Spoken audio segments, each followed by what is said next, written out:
We left the last video having looked at the first element in this soil, water, plant, air continuum. We looked at soil, we looked at the structure of soil and the fact that it is a mixture of three primary ingredients, that being sand, the larger particles, silt being the smaller particles, and clay being the small s particles. We looked at the difference that sand and silt were actually solid particles, just of different sizes, and the difference with clay being that it is a sheeted structure, and we looked at the atomic structure of that, and I'm actually putting up a little review diagram so that we can get a concept again of the three different particle sizes and the fact that different soils, the 12 different soil classifications from the USDA, and those soilless mixes that we use in indoor grows, is really a combination of those three elements, sand, silt, and clay, but just in different ratios. And we're going to look at why those different ratios are going to make such a critical difference in how and when we irrigate either our outdoor crops or our indoor crops. So what I'm going to do is just clear a little space here on the table, and then we're going to start looking at how water acts and reacts in this soil matrix, or this soil-less matrix that we looked at in the last video. Okay, first we're going to just take a look at water. You may not give water much thought when you're pouring yourself a glass of water, or you're taking a bath, or you're watering your plants. We pretty much take it for granted, but it's really a fascinating entity in its own right. We're going to take a minute and just look at a little bit of this science of water. We're not going to wade too deeply into the weeds, but again, to understand what we need to know to do precision irrigation, we really have to understand the materials, being the soil, the water, the elements that we're dealing with. We have to understand how they react with each other before we can understand, again, how to use them effectively and efficiently in our grow operations. So when we look at pure water, again, you may not give it much thought, but what's happening right here is very fascinating. Pure water, distilled water, or RO water, in theory is just water molecules. Let's take a look at a water molecule. We know from our grammar school and high school science that water is H2O. The H2 being two hydrogen atoms, the O being an oxygen atom. That's being the red one here. Through one of the wonders of physics and quantum physics, in a water molecule, we have a slight shifting of the electron field towards the oxygen atom, which gives us a slight positive charge on the end or the pole of the water molecule, and a slight negative charge on the oxygen end. So a water molecule is what we call dipolar. It has two poles, just like a magnet. We have a positive pole near the hydrogen end, and we have a negative pole near the oxygen end. So you may say, okay, why does that matter? Well, if we look at simple magnets from grammar school, we know magnets have a positive end and they have a negative pole. So we have a positive pole and a negative pole. We also know how cool it is to try to take magnets and put the two positive or the two negative poles together, and we can't do it. They repel each other. I'm trying to put these together, and they're pushing them apart. But if we flip it and do a positive to a negative, they attract each other, and we have a bonding here, very similar to what's going to happen in a water molecule, because a magnet, again, is dipolar in the sense that it has a positive pole and a negative pole. So if we have water molecules and we have a positive pole on the hydrogen end and a negative pole on the oxygen end, if we try to do positive to positive, we get a repelling. But when we do a positive to negative, we get a bonding. This, in terms of physics, is not a strong bond. It's a pretty weak bond, but it is indeed a bond. And this is a concept that we call cohesion, when similar atomic structures have an attraction to each other in such a dipolar fashion. This is called cohesion. So when we look at water in its liquid state, the fact that it is staying in that liquid state is due to this cohesion. We've got positive bonding with negative, and when you look at the diagram, we can see when it happens all through the matrix, we have this liquid form that we know as water. So in its basic meaning, I can take a picture of water, and that's why when I pour water out, this cohesion of the molecules, they actually want to travel with each other. They're lightly bound to each other, so we get this traveling as what we see as liquid water. This is cohesion. This is going to be critical in our understanding of water action and reaction within the soil matrix and in the plant. So cohesion from dipolar molecules. So this process of cohesion, this light bonding between water molecules, is going to be critical as we look forward. We're going to see this being really important when we look at water flowing through a system, entering into a plant, and actually traveling up the xylem and through the phloem and through a plant. A lot of why this takes place is this cohesion between water molecules. When one is moving or drawn in a particular direction, it will have a tendency of pulling those behind it along with it. So cohesion, critical understanding number one.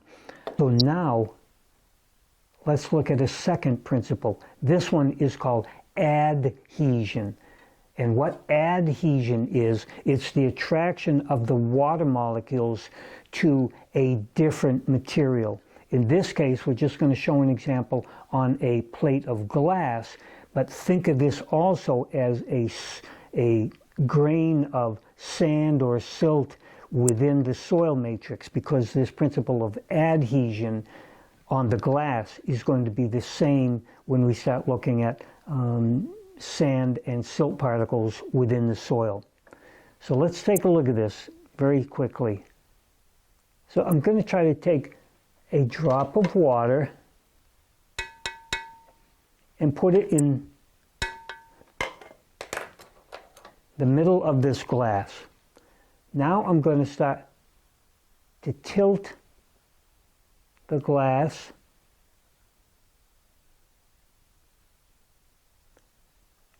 and we're going to see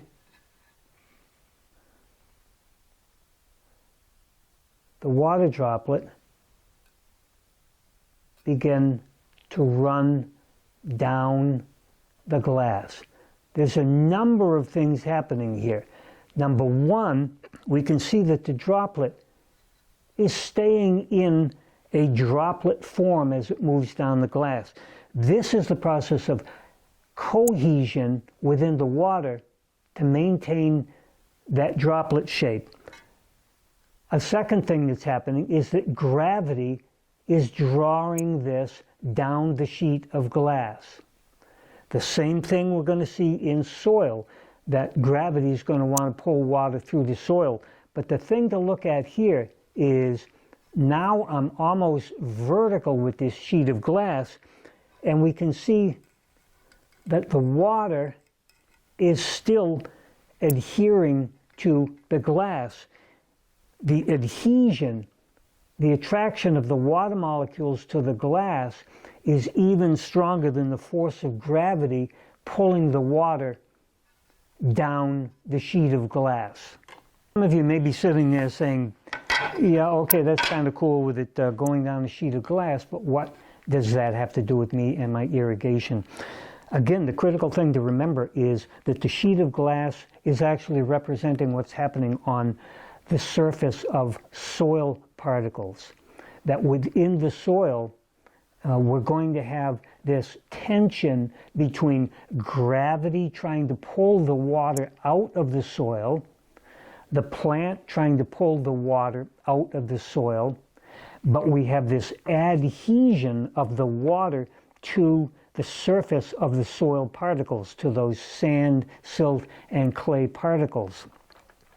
And the thing to remember here is that those adhesive forces are actually stronger than the gravitational force trying to pull the water out, and of the force that we're going to see in the next video of the plant actually trying to pull that water out of the soil into the root. So this concept of adhesion, this binding of water molecules to the surface of sand and silt and clay particles, is going to play a crucial part in understanding irrigation science and applying irrigation science.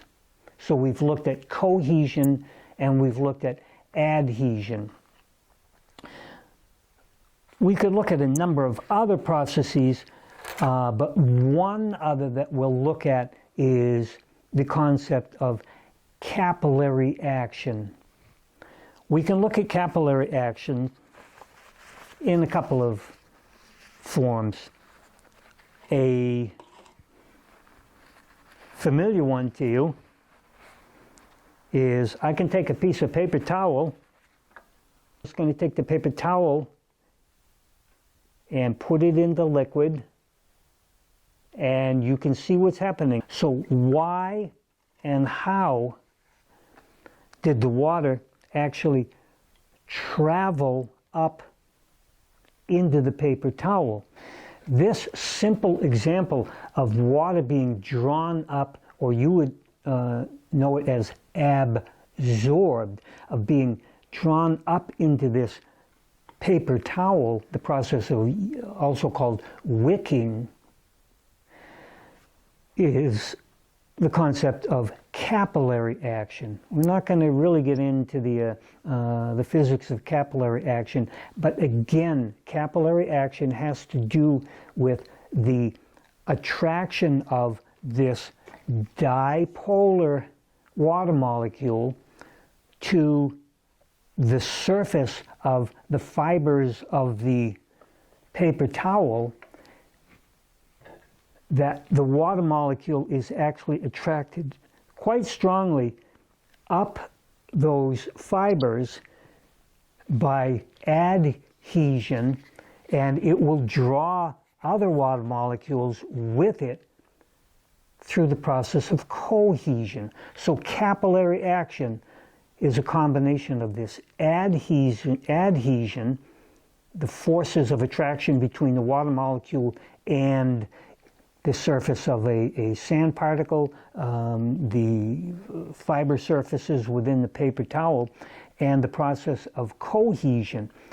As this water molecule is drawn up, the cohesive forces are bringing the water molecules up with it. A principle of capillary action is that there's an inverse relationship between the diameter of the tube and the height that the water will be drawn up. So if you've got water molecules and you've got a big diameter tube, they won't rise up as far as they will with a narrow tube. And if you think about it, it's pretty clear why. Because if you've got a larger tube, you've got more water volume. So as that attraction tries to pull the water up the sides of the tube, the greater volume of water also has a greater gravitational downward pull.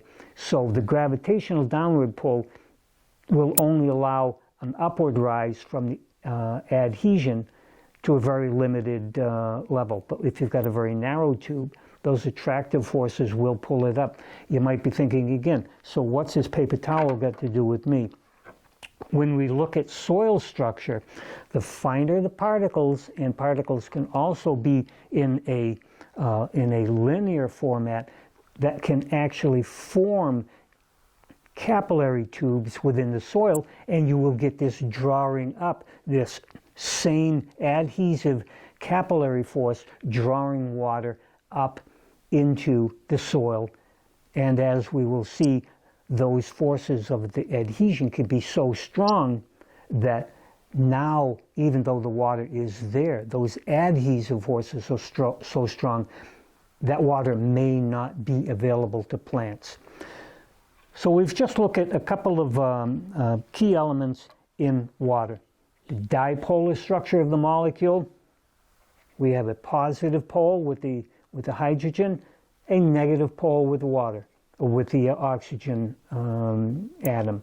So a dipolar molecule, when they attract to each other in these light bonds, this is what we call cohesion. This is what gives the liquid form of water. This is what, when you put a drop of water on a glass, these forces want to form a sphere from the physics of how cohesion works. This is why water moves together. Cohesion. Adhesion is the binding of these water molecules to a surface of a different atomic structure. Sand, glass, your hand, paper towel, it's this attraction of the water molecules in a stronger bond than the cohesion within the molecules. And again, in your soil structure, this is going to be what binds water to the soil and holds it in the soil and makes it available to the plant. But they can also be so strong that that water is there but not available to the plant. So we've looked at cohesion, adhesion, and capillary action. So let's start to look at how some of these concepts we've just looked at, cohesion, adhesion, capillary action, how they relate to the actual soil that we might encounter. If you remember from the last video, I had some examples here of different elements that might be in soil. This was gravel. You normally don't find gravel this big in the soil we deal with, but I use it to just represent larger particles within soil. Then we had sand. This is just regular sand that you would find in the typical soil in New Hampshire and New England, just straight sand, mineral particles, solid mineral particles. Then I have this example is just vermiculite. And if you remember, vermiculite is that same sheeted structure as clay. So this is a totally different element that we will spend some time with. So let's look at water as it relates to these different components. I'm going to take some water in a cup and just fill it to a line. The first example, I'm just going to take the large chunks of gravel, and these are meant to represent the larger particles in a loam, a sandy loam, a silty loam, the larger particles of a sandier soil. I'm going to take this cup of water, and we're going to use the same level of water, and I'm going to just pour it into this coarse matrix here. I've poured very little water in. You can see here, almost all the water is still in the cup. If I pour some in, it immediately runs through. So the coarse particles, the water runs through very, very quickly. But if we look at some of the grains, they are wet. So we're looking here at the gravitational force pulling water through this coarse mixture, but now the water that remains on the surface is representing this concept of adhesion. This example illustrates is that when we have a very coarse soil or a very coarse soilless growing medium, we have a lot of pores, large pore spaces, but that when we add water, because the pore spaces are so large and the overall surface area of this coarse mixture is relatively small compared to what we'll see in the clay and the vermiculite, the gravitational component now exceeds most of the other adhesion and cohesion factors, so that the water is pulled through very quickly. A coarse, sandy soil will have large pores,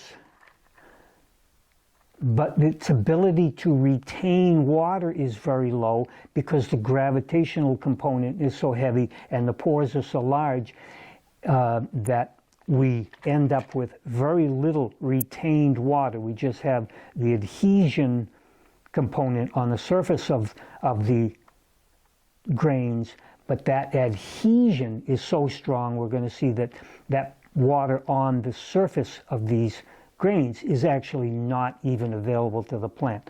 So sandy, coarse soil structure.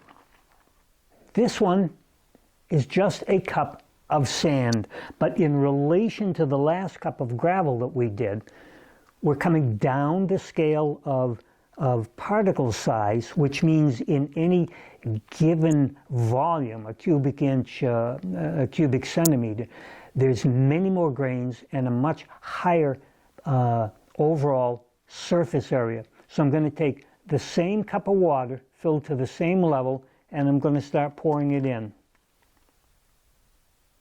I've already poured in more than we've poured into the gravel, and we've got no run through yet. I'm pouring more in.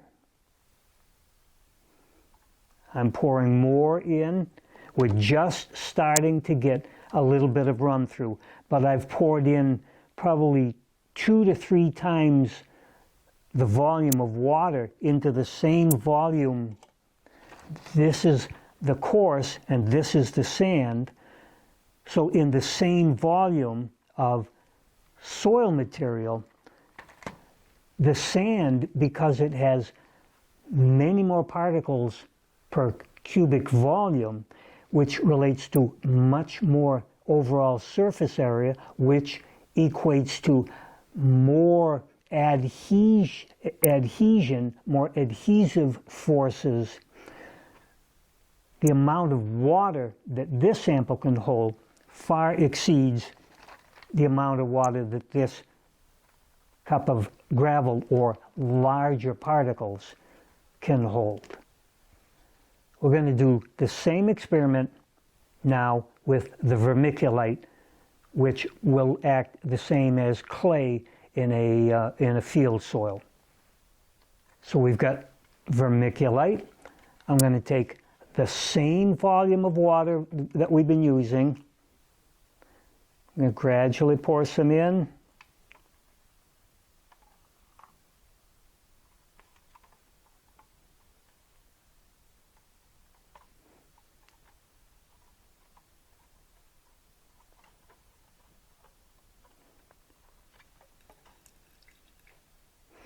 Right, I poured a little too fast on that one. Now we're starting to get an outflow.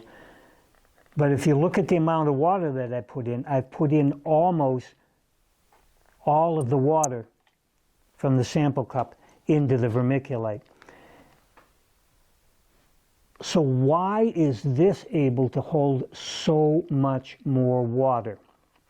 If you remember from the first video, we had my official scientific model here representing the structure of clay or vermiculite in this sheeted structure.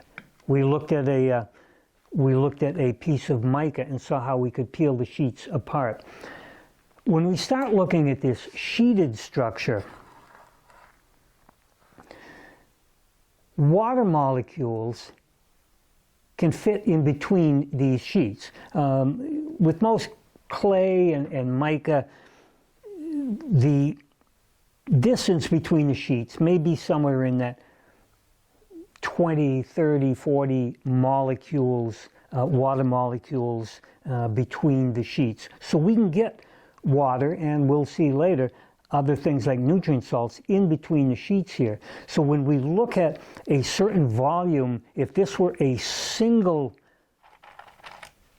solid structure like 1 grain of sand, the surface area would only obviously be what's on the surface of the grain of sand. But when we look at a piece or a grain of mica, we've got the surface area of the grain itself, but then all of the sheets in between, which add that much more surface area. And if we look back at this, the diagram of the difference between sand, silt, and clay, and the number of particles in a cube of a certain size, and therefore the total surface area, it's remarkable how much more total surface area is represented by clay and mica.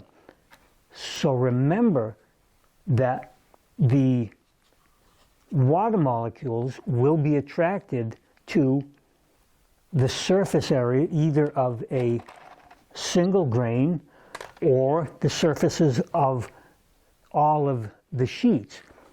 These have so much more surface area, so you're going to have more adhesion of the water molecules to those surfaces. One thing to remember is that the surface charge of sand, silt, and clay particles, and for that matter, of organic matter also, being all of the compost and the manures that we put into soils, the surface area of those components is net negative. So we're going to have an attraction of the positive pole of the water molecules to those negative surface particles, be it the larger sand grains, the smaller grains of sand and silt, or the surface and the sheet faces of mica. So we have this adhesive attraction of the water molecule to the different texture components of sand. And we obviously have seen that the larger the particles, the greater the gravitational forces, the less the adhesion, so you get a much quicker and more dramatic draining of water through. These soils that are high in larger grain particles are going to drain much more quickly from the gravitational water extraction, and they're not going to hold as much water.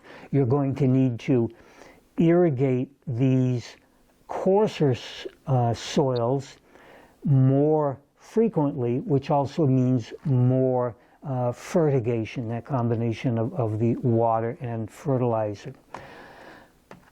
However, data will also show that this is actually probably the most productive mode to go, with a slightly higher porosity, more frequent water and more frequent fertigation. So this can be good if you adjust your irrigation scheduling to it. When we go down the scale in coarseness and we start mixing these coarse grains with the finer grains, with the clay and the mica and the clay components, this is where we get the variations in the soil or the soilless mix's ability to hold on to water.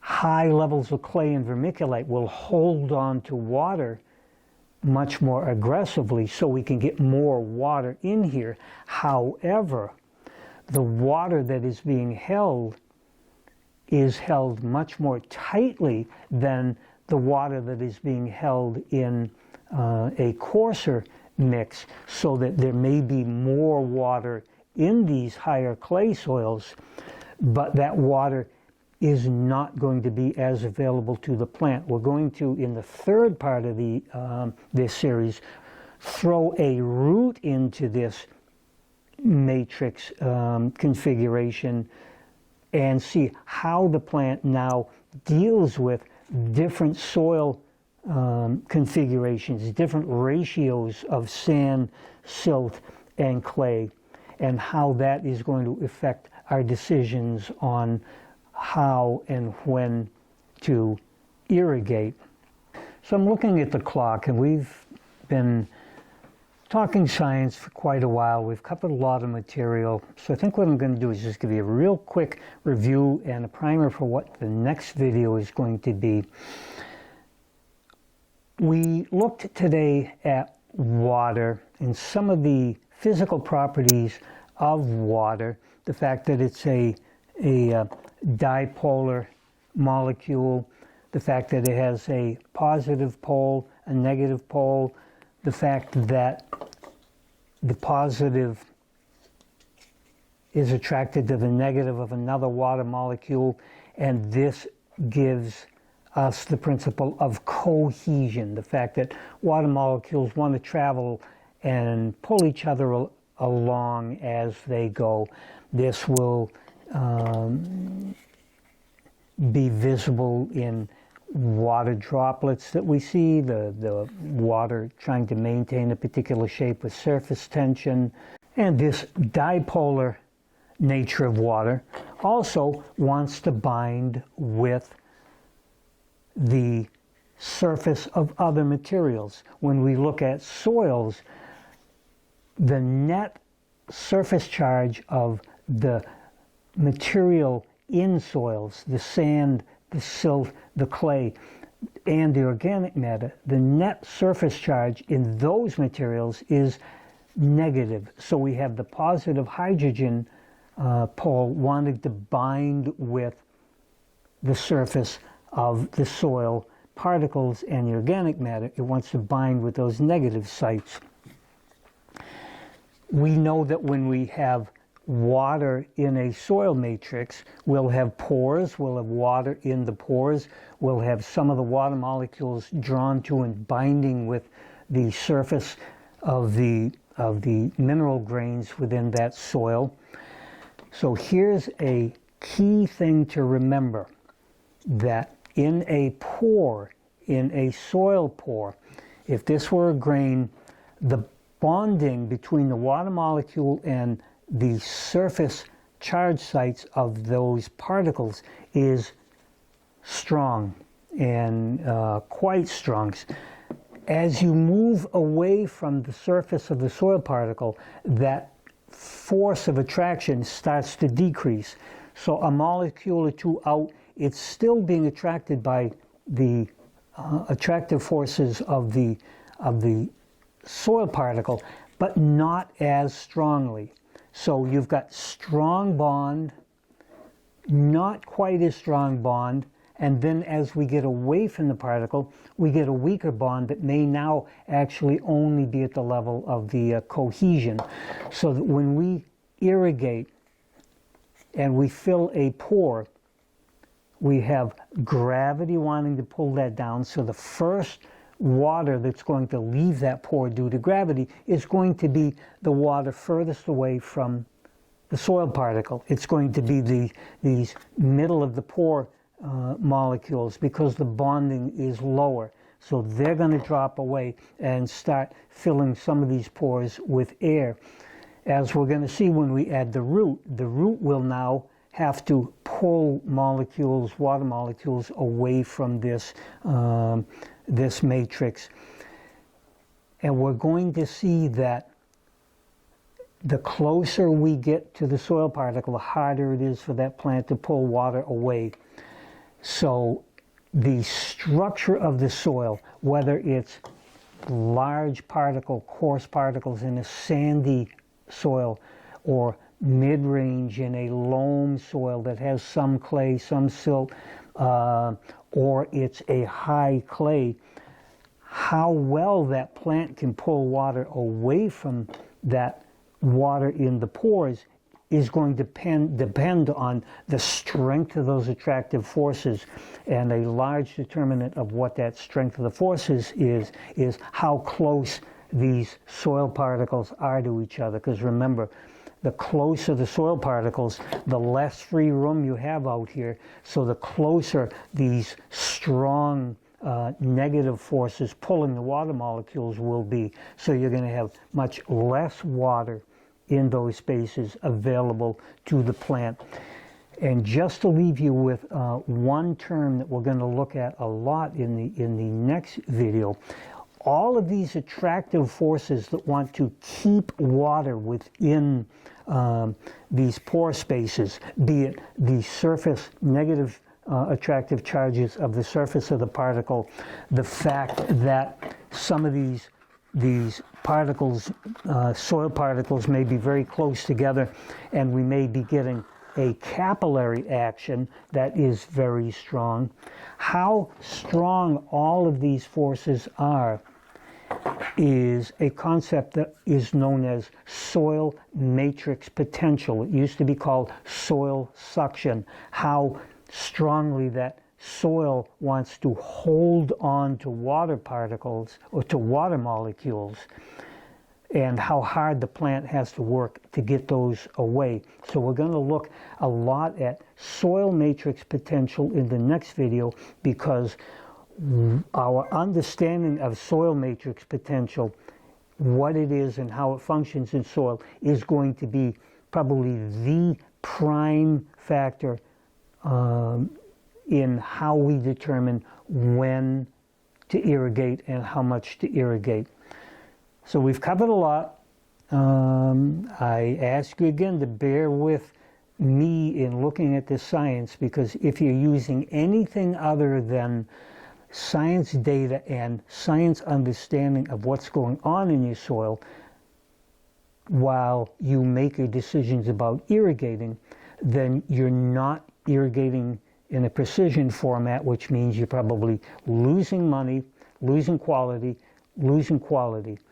We do not go by, my buddy told me, I read it on online, you know, I had this premonition in a dream. That's not going to cut it when we start talking getting the highest return on your investment of both time and money and labor in your grow operation. So we've covered a lot. We've got quite a bit to cover in the next video. And as always, be good to each other, and remember, you need to know what your plants need to grow.